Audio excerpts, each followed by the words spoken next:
살펴보고 있습니다. 지금 본문에서 제자들은 예수님의 말씀대로 순종을 했습니다. 우리가 바다 저편으로 건너가자. 그런데 그렇게 예수님의 말씀대로 순종한 결과는 뜻밖에도 엄청난 풍랑이었어요. 왜 말씀대로 순종을 했는데 풍랑이 찾아왔을까? 말씀대로 순종했다면 오히려 인생 가운데 불고 있던 모든 풍랑도 잠잠하고 그쳐야 되는 것 아니겠습니까?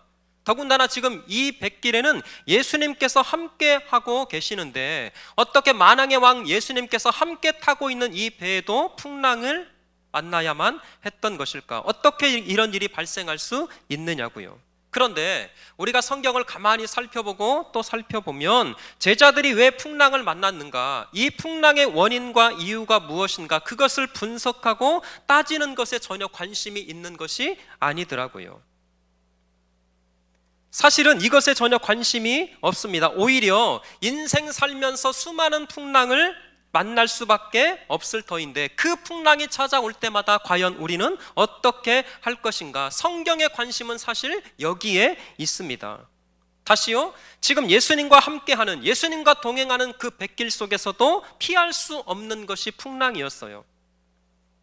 말씀대로 순종했음에도 불구하고 어김없이 찾아왔던 것이 풍랑이고, 그러면 그렇게 인생 살면서 피할 수 없는 것이 이 고난이고 풍랑이라면 그렇게 풍랑이 찾아올 때마다 과연 성도들은 어떻게 반응해야 하는가? 오늘은 그것에 대해서 간단하게 좀 몇 가지 살펴보려고 생각하고 있는데요. 첫 번째입니다. 풍랑을 하나님께서 우리를 훈련시키는, 연단시키는 과정으로 여기자라는 거예요.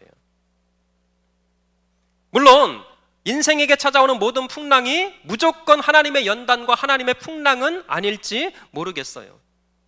근데 여러분 그거 아세요? 요나의 모습을 한번 살펴보면 하나님께서 요나를 부르셨습니다. 너 저 아수르 니느웨에 가서 내 말씀을 증거하라. 그런데 그렇게 하나님의 부르심에도 있음에도 불구하고 요나가 하나님의 말씀을 거부합니다. 하나님의 말씀대로 순종하지 않고 니느웨로 가지 않고 다시스로 도망가는 배를 타고 떠나버린 거예요. 요나가 풍랑을 만났습니다. 그 요나가 만난 풍랑은 스스로 자초한 풍랑이었어요. 그럼에도 불구하고 그 풍랑 속에 그 요나를 훈련하시고 요나를 연단하시는 끝내는 또 다른 하나님의 섭리가 있다라고 하는 것을 성경을 통해서 발견할 수 있더라고요. 자, 요나서 1장 3절 4절 한번 제가 읽겠습니다. 그러나 요나가 여호와의 얼굴을 피하려고 일어나 다시스로 도망하여 욥바로 내려갔더니 마침 다시스로 가는 배를 만난지라. 여호와의 얼굴을 피하여 그들과 함께 다시스로 가려고 뱃삭을 주고 배에 올랐더라. 4절 여호와께서 큰 바람을 바다 위에 내리심에 바다 가운데서 큰 폭풍이 일어나 배가 거의 깨지게 된지라. 다시요, 지금 요나가 하나님의 명령을 거부하고 다시스로 도망가는 배를 탔습니다. 그러다가 지금 엄청난 큰 폭풍을 만나게 된 거예요.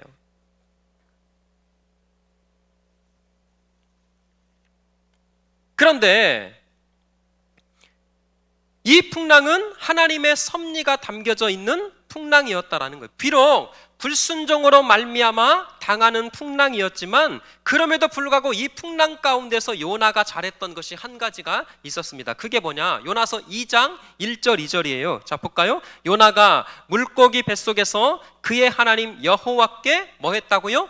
기도하여. 자, 2절은 같이 한번 읽을게요. 시작. 이르되 내가 받는 고난으로 말미암아 여호와께 불러 아뢰었더니 주께서 내게 대답하셨고 내가 수오르 뱃속에서 부르짖었더니 주께서 내 음성을 들으셨나이다. 아멘. 지금 요나가 하나님의 명령에 불순종해서 다시스로 도망갔습니다. 우리가 잘 알고 있는 것처럼 요나가 그 풍랑이 있는 바다 가운데 던져졌어요. 그런데 하나님께서 예비하신 큰 물고기가 요나를 그대로 삼켰습니다. 그런데 중요한 것은 뭐냐면 성경에 보니까 요나가 그 상황에서도 하나님 앞에 지금 뭐 하고 있다고요? 기도하고 있었던 거예요.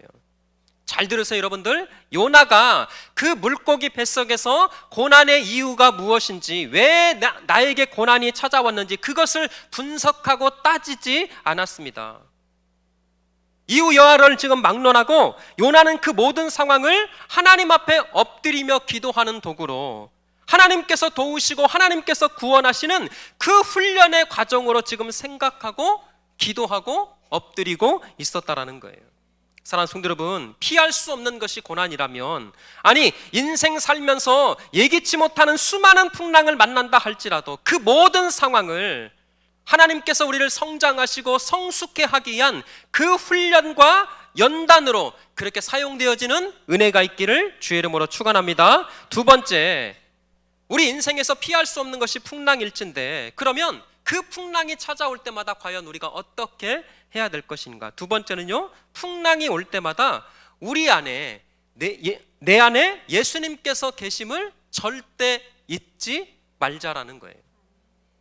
여러분 그거 아시죠? 제자들은 총 몇 명이었어요? 12명이었습니다. 이 12명의 제자 가운데 대부분이 뜻밖에도 어부 출신이었어요. 혹시 12명의 제자 가운데 어부가 몇 명인지 아시면은 제주도 오랜만에 7명이었습니다. 그러니까 절반이 넘는 인원이 어부 출신이었어요. 그러니까 보세요, 갈릴리 바다는 그야말로 자신들의 삶의 터전이었고 생업의 장소였습니다. 평생을 고기잡이 하면서 이런 풍랑 몇 번이라도 더 만나고 겪었을 것 같아요. 그런데 지금 제자들이 겪고 있는 풍랑은 이전과는 차원이 다른, 이전과는 비교할 수 없는 풍랑을 만나게 된 것입니다. 왜냐하면 지금 제자들이 자신들이 가지고 있었던 상식과 경험과 모든 전문성을 총동원했음에도 불구하고 이길 수 없는, 빠져나갈 수 없는 풍랑이었던 거예요. 다시요, 이전까지는 갈릴리 바다에서 고기잡이를 통해서 그 쌓았던 노하우와 전문성으로 얼마든지 풍랑을 이길 수 있었어요. 그런데 지금 만난 풍랑만큼은 제자들의 힘과 제자들의 노하우, 제자들의 전문성과 경험을 아무리 가져가 쓴다 해도 어찌할 수 없는 풍랑. 근데 여러분, 그대로 끝이었나요? 아니었습니다. 지금 이 배는 예수님께서 타고 계셨던 거예요.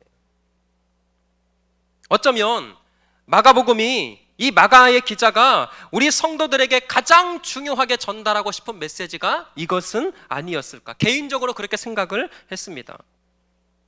그 어떤 풍랑이 찾아온다 할지라도 인생 살면서 예수님의 말씀대로 순종했는데도 풍랑이 찾아올 수 있더라고요.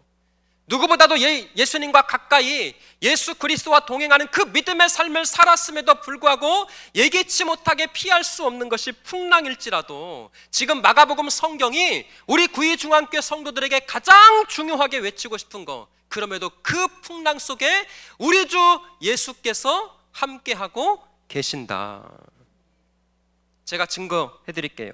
여러분, 한 목사가 늘 강조하는 거, 성경은 문맥에서 이해하고 해석해야 된다. 이거 늘 강조하고 있는데 오늘 본문도 마찬가지더라고요. 자, 성경을 이제 눈으로 보시고 4장 2절부터 한번 눈으로 따라오시는데 피우셔도 되고 그냥 들으셔도 돼요. 여러분, 4장 2절부터 저 34절까지 예수 그리스도의 말씀, 그러니까 하나님의 나라를 비유로 설명하시는 예수님의 말씀을 기록하고 있습니다. 맞죠? 그런데 이 하나님의 나라를 설명하는 예수님의 비유가 정확하게 몇 가지가 등장하고 있냐면, 자, 세보세요. 몇 가지죠?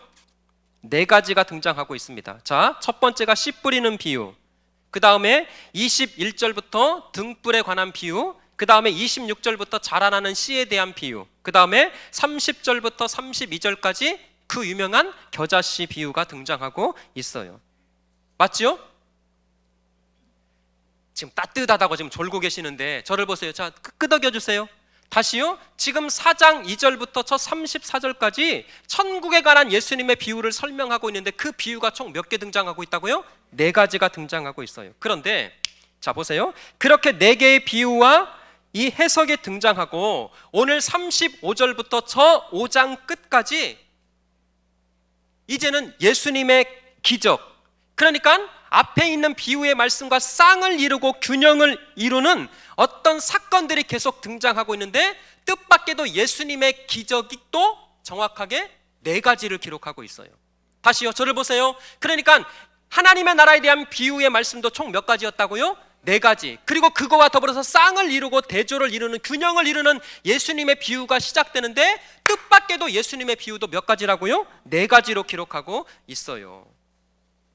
아하, 하나님의 나라에 관한 말씀도 네 가지였고, 그 바로 이어서 예수님께서 행하시는 기적의 사건도 지금 마가가 일부러 대조하면서 네 가지로 기록하고 있는데, 자, 따라오세요. 오늘 35절부터 41절까지 풍랑을 잠잠케 하시는 기적, 그 다음 5장으로 넘어갈게요. 1절부터 20절까지 군대 귀신을 축사하는 기적, 그 다음에 25절부터 34절까지 보시면 혈류증을 앓고 있는 여인을 고치시는 기적, 그 다음에 35절부터 43절까지 그 유명한 회당장 야이로의 딸을 살리시는 기적. 맞죠? 자, 근데 중요한 것이 있어요. 그런데 앞에 있는 비유도 마찬가지겠지만 이 예수님의 지금 네 가지 기적의 공통적인 주제가 한 가지 있어요. 그것을 발견하시는 분은 이번에는 진짜 하와이 여행권을,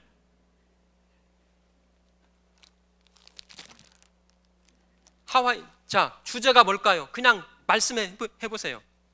천국, 누가 믿음이라고 그러셨어요? 우리 집사님께서 맞춰버리셨네. 봉투만 드릴게요, 집사님. 죄송해요. 정확하게 말씀해 주셨어요, 우리 집사님께서. 지금 네 가지 기적의 공통적인 주제가 뭐였는가 봤더니 뜻밖에도 믿음에 대해서 강조하고 있어요. 자, 제가 설명드릴게요. 오늘 본문 풍랑을 잠잠케 하신 이 기적의 핵심이 무엇인가 봤더니 오늘 본문 40절 한번 띄워주실래요? 40절에 이렇게 말하고 있어요. 이에 제자들에게 이르시되 어찌하여 이렇게 무서워하느냐? 그 다음 너희가 어찌 무엇이 없느냐? 믿음이 없느냐? 잘 들으세요. 살아계신 우리 주 예수 그리스도, 온 우주 만물을 창조하시고 다스리시는 그 하나님의 아들 예수 그리스도가 누구이신지, 그 예수님에 대한 믿음의 부재가 제자들로 하여금 그 풍랑 속에서 아이고 죽겠네, 주여 우리가 죽게 된 것을 돌보지 않습니까? 그렇게 절규하고 탄식하게 했더라고요. 다시요, 오늘 본문의 가장 중요한 주제 가운데 하나도 뭐냐면 그리스도 예수에 대한 믿음의 부재가 결국 인생에 몰아닥치는 그 풍랑 앞에서 아이고 죽겠네, 그렇게 풍랑을 잠잠케 하시는 예수 그리스도께서 제자들을 향해서 어떻게 말하냐면 너희가 어찌하여 무서워하느냐? 그 다음 어찌하여 무엇이 없느냐? 믿음이 없느냐? 자, 두 번째 기적으로 한번 넘어가 볼게요. 그냥 들어주시면 됩니다. 군대 귀신을 쫓아내는 사건도 마찬가지였습니다. 지금 예수님과 함께하고 있는 이 제자들 수많은 이적과 기사를 이미 경험을 했어요. 그뿐만 아니라 하나님의 아들 예수 그리스도, 그 예수 그리스도의 입을 통해서 선포되어지는 주옥 같은 하나님의 그 나라의 비밀에 대해서 듣고 또 들었습니다. 그런데 문제는 그럼에도 불구하고 지금 여전히 제자들은 예수 그리스도를 하나님의 아들 메시아로 고백하고 있지 못하고 있었던 거예요. 근데 여러분, 진짜 아이러니가 뭔지 아세요? 지금 제자들과 함께 동거하며 제자들에게 능력과 기적과 이사를 수없이 보여줬음에도 불구하고 천국이 무엇인지 예수 그리스도의 그 입을 통해서 주옥 같은 말씀을 듣고 또 들었음에도 불구하고 뜻밖에도 제자들은 예수 그리스도를 하나님의 아들로 고백하지 않는데, 진짜 아이러니한 것은 마가복음 5장 7절, 이 고백을 누가 하고 있냐면 한번 띄워주실래요? 마가복음 5장 7절입니다. 자, 성경을 한번 찾아보시면 이렇게 되어 있어요. 큰 소리로 부르짖어 이르되 지극히 높으신 하나님의 아들 누구요? 예수요. 근데 이 고백을 누가 지금 하고 있다고요? 귀신이 하고 있어요. 사랑하는 성도 여러분, 지금 성경은 예수 그리스도가 이 세상은 물론 영적인 세계까지도 다스리시는 하나님이심을 말씀하고 있고 그 사실을 믿어라, 믿음을 뜻밖에도 강조하고 있었던 거예요. 자, 세 번째 기적 한번 넘어가 볼까요? 12회를 혈류증으로 앓고 있던 여인도 마찬가지였습니다. 5장 27절 한번 띄워주세요. 예수의 소문을 듣고 무리 가운데 끼어 뒤로 와서 그의 손에 옷을 대니. 그 다음 28절 시작. 이는 내가 그의 옷에만 손을 대어도 구원을 받으리라 생각함일러라. 아멘. 자 보세요. 지금 이 12회를 혈류증으로 앓고 있던 이 여인이 무엇 때문에 고침받았는가 봤더니 뜻밖에도 예수에 대한 믿음으로 손을 내밀었어요. 그랬더니 그 병이 깨끗하게 나은지라.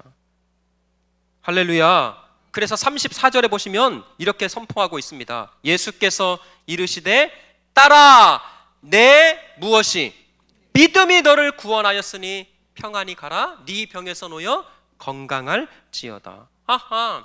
세 번째 기적의 주제도 뜻밖에도 무엇인가 봤더니 믿음이었어요. 자, 이제 다 왔어요. 마지막. 그러면 야이로의 딸을 살리는 이 사건은 믿음의 정점이라고 할 수 있는데 36절 한번 띄워주실래요? 36절 예수께서 그 하는 말을 곁에서 들으시고 회당장에게 이르시되. 그 다음 한번 읽을게요. 시작. 두려워하지 말고 믿기만 하라 하시고. 한 번 더요. 시작. 두려워하지 말고 믿기만 하라. 아하, 지금 네 번째 기적에 이르기까지 지금 계속해서 성경이 강조하고 또 강조하고 있는 것은 뜻밖에도 그리스도 예수를 향한 무엇이라고요? 믿음이었어요. 두려워하지 말고 믿기만 하라.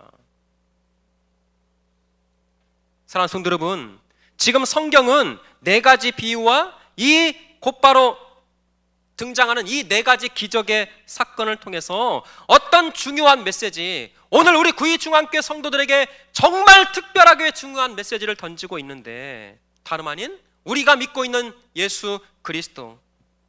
그 예수 그리스도는 어떠한 고난과 시련 중에서도 그 어떤 인생의 풍랑을 만난다 할지라도 그 예수님만이 우리의 힘이시며 그 예수님만이 가장 안전한 피난처이시고 그 예수께 피할 때에 진정한 구원이 있음을 제발 좀 뭐하라?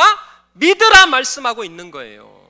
할렐루야! 할렐루야! 우리의 피난처 되시고 믿음의 주요 또 우리를 온전케 하시는 그리스도 예수를 끝까지 소망하시기를 예수님의 이름으로 축원합니다. 그래서 히브리서 기자 히브리서 12장 2절 말씀에 믿음의 주요 또 온전하게 하시는 이인 누구를? 예수를 바라보자. 그렇습니다. 고난이 올 때마다 인생 살면서 피할 수 없는 것이 고난이라 할지라도 그 풍랑이 찾아올 때마다 오히려 믿음의 주요 또 우리를 온전케 하시는 예수를 바라볼 때 그 믿음을 통하여서 우리는 날로 성장하고 성숙해질 뿐만 아니라 하나님께서 예비하신 더 풍성한 하늘의 복이 우리의 삶 가운데 임하게 될 줄 믿습니다. 맞아요. 여러분, 우리가 살아가는 인생, 고해 같은 인생 부정할 수 없습니다. 불교에서 저 대원사에서 늘 강조하는 거 그거예요. 고해 같은 인생. 왜? 인간의 욕심 때문에 찾아온대요. 그래서 불교에서는 그 고해 같은 욕심 때문에 찾아온 그 고해를 잠재우기 위해서 늘 수도, 고행을 삼고 절대 부정할 수 없습니다. 그러나 거기서만 끝나지 말자라는 거예요. 우리가 살아가는 인생 70을 살든 80을 살든 고해 같은 인생 부정할 수 없습니다. 그러나 우리가 그들과 다른 한 가지는 고해 같은 인생길이라 할지라도 그 길 가운데 예수님께서 함께하고 계신다라. 할렐루야. 찬양 하나가 또 생각났는데 부르고 싶은데 괜찮아요? 고해 같은 힘든 인생 될 줄 알고 뛰었건만 그럴수록 거품처럼 부서지는 내 인생아 주님 없는 인생길 신기루가 아니던가 광야 같은 세상에서 누구만? 예수님만 의지하니 잡초 같은 내 인생에 이제 꽃이 피어나네. 할렐루야. 그러니까 사랑하는 성도 여러분, 계속해서 외쳐야 돼요. 예수님을 모신 인생은 절대 망하지 않는다. 시작! 예수님을 모시고 사는 나는 절대 망하지 않는다. 시작! 믿으십니까? 아, 진짜로 믿으세요? 그렇습니다. 예수님이 함께 하시는 인생인데 왜 망하냐고요. 그 조그마한 풍랑 한번 만났다고 아이고 죽겠네, 아이고 죽겠네. 비록 다른 사람보다 조금 못한 인생 살아갈 수 있어요. 내 생각과 내 뜻대로 여전히 풀리지 않는 것 수없이 많을지 몰라요. 그러나 우리 인생 가운데 여전히 함께 하시는 분, 만왕의 왕 되신 예수가 함께 하심을 믿으시기를 축원합니다. 그래서 망할 수 없어요. 왜? 내 인생의 키를 쥐고 계시는 분이 예수님이시기 때문에 절대 잘못된 길로 갈 수가 없어요. 제발 우리 사랑하는 성도들 끝까지 그 예수 잘 믿고 천국 갈 수 있는 은혜가 있기를 축원합니다. 이게 두 번째 메시지라면요. 세 번째는요, 풍랑이 찾아올 때마다 예수님을 깨우면 되더라고요. 38절 한번 띄워주실래요? 38절, 예수님께서는 고물에서 베개를 베고 뭐 하시더니? 주무시더니 그 다음 제자들이 깨우며 이르되. 여러분 저를 보세요. 아니 예수님이 배 안에 계시면 뭐 하냐고요. 깨우지 않으면 아무 소용이 없어요. 제발 내 실력으로, 내 방법으로, 내 경험으로 해결할 수 있다고 생각하지 말고 예수님을 흔들어 깨우시기를 바랍니다. 지금까지 그 수많은 풍랑 만나고 겪어봤으면 됐잖아요. 언제까지 풍랑 만날 때마다 아이고 죽겠네, 아이고 죽겠네 그렇게 탄식만 할 거냐고요. 언제까지 그 풍랑이 찾아올 때마다 비명만 지르고 살 것입니까? 다시요, 풍랑이 찾아올 때마다 인생 살면서 고난이 올 때 비명만 지를 것인가, 아니면 예수님을 흔들어 깨우실 건가? 여러분 성경이 지금 우리 사랑하는 구의중앙교회 성도들에게 그 둘 중에 하나 선택하라 말하고 있는 거예요. 풍랑 찾아올 때 김집사, 김권사 너 아이고 죽겠네 탄식할 거야, 아니면 예수님을 흔들어 깨울 거야? 지금까지 사랑하는 성도 여러분, 50, 60, 80 사는 동안 지금까지 내 실력으로 그 풍랑 해결할 수 없는 것 이미 숱하게 경험했잖아요. 그러면 이만큼 고생했고 이만큼 힘들게 살았으면 제발 풍랑 속에서 내가 하려고, 내가 해결하려고 하지 말고 그 상황 속에서 예수님을 깨우고 예수님께 매달리고 예수님께 기도하는 우리 성도들 되시기를 축원합니다. 빌립보서 4장 6절에 이런 말씀이 있어요. 아무것도 염려하지 말고 다만 모든 일에 기도와 간구로 너희 구할 것을 감사함으로 하나님께 아뢰라. 아멘. 염려하든지 기도하든지. 사실 제가 설교 제목을 이렇게 삼고 싶어서 염려하든지 기도하든지. 잘 생각해 보세요. 사랑하는 성도 여러분, 사랑하는 우리 오이순 권사님을 떠나보내고 마음 가운데 심정이 참 무거웠습니다. 우리 집사람하고 나눴던 얘기가 우리 권사님 한번 찾아가야지, 꼭 그렇게 마음 먹고 못 가면 꼭 그렇게 일이 터져요. 2024년 여러분 죄송하지만 우리가 살아갈 날보다, 살아온 날보다 살아갈 날이 더 짧을 수가 있어요. 구의중앙교회 목사로서 우리 성도들 다 천국 갈 수 있는 게 제 간절한 바람이에요. 천국에서 다 만나야 될 터인데 다시요, 그 인생의 고난 속에서 염려로 살아갈 것인가요? 아니면 그리스도 예수를 깨워서 기도하는 인생으로 살 거냐고. 어떤 풍랑 속에서도 우리 예수님을 흔들어 깨워서 그 예수님의 내 인생을 책임져 줄 뿐만 아니라 우리를 천국으로 이끄심을 그렇게 믿음으로 고백할진데 그 예수의 사랑을 날마다 새롭게 경험하며 누리는 복된 성도들이 되시기를 주의 이름으로 축원합니다. 그래서 여러분 그거 아세요? 시몬 베드로가 지금 이 풍랑이 있는 이 고난의 현장에서 예수 그리스도의 놀라운 은혜와 능력을 경험을 했습니다. 저는 38절의 이 말씀을 베드로가 했다고 생각을 해요, 개인적으로. 왜냐하면 베드로가 나중에 성경 하나를 쓰는데 베드로전서 5장 7절에 이런 말씀을 하고 있어요. 자, 너무 중요하니까 한번 읽어주실래요? 시작. 너희 염려를 다 주께 맡기라. 이는 그가 너희를 돌보심이라. 아멘. 여기 너희를 돌보심이라 거기다가 동그라미를 치고 마가복음 4장 38절을 꼭 써놓으셔야 돼요. 왜냐하면 여기 지금 너희 염려를 다 주께 맡기라. 이는 그가 너희를 돌보심이라. 이 돌보다라고 하는 단어와 우리가 지금 본문에서 살펴보고 있는 마가복음 4장 38절에 주여 우리가 죽게 된 것을 뭐하지? 돌보지 아니하. 이 돌보다라고 하는 단어가 똑같은 단어예요. 그러면 잘 보세요. 사랑하는 성도 여러분, 다 끝났어요. 베드로는 첫 번째 풍랑에서는 실패하고 넘어졌습니다. 그래서 첫 번째 풍랑이 찾아올 때는 울부짖고 탄식하고 통곡했어요.